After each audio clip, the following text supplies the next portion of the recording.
Kulikuwa na kijana mmoja tajiri sana aliyeishi maisha ya kifahari kupita kiasi. Alikuwa na magari ya gharama, nyumba kubwa na pesa zisizo na idadi.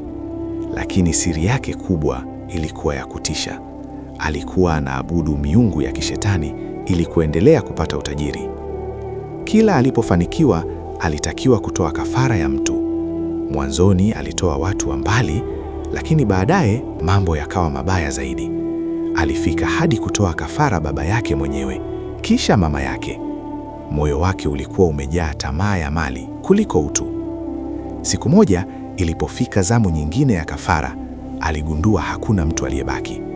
Wote wa karibu alikuwa tayari amewatoa. Akaenda kwa mkuu wake wa hiyo ibada, akamweleza hali ilivyo.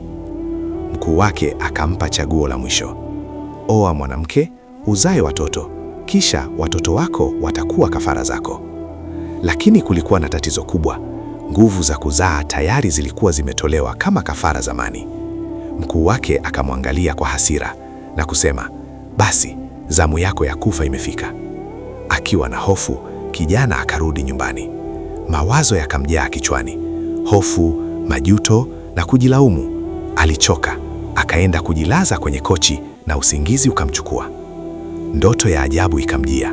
Alimuona mama yake aliyekufa akimwangalia kwa huzuni na kumwambia, mwanangu, zamu yako imefika. Alishtuka kwa nguvu. Asubuhi yake akaenda kwa mkuu wake na kumweleza ndoto ile. Mkuu wake akasema kwa sauti nzito, ndoto hiyo ina maana umebakiza siku 2 tu za kuishi. Hofu ikamjaa. Siku ya kwanza ikapita akiwa na mawazo mengi: nikifa, mali hizi nitaziacha kwa nani? Siku iliyofuata akabaki na siku 1 tu. Akaamua, bora nimamalize kila kitu.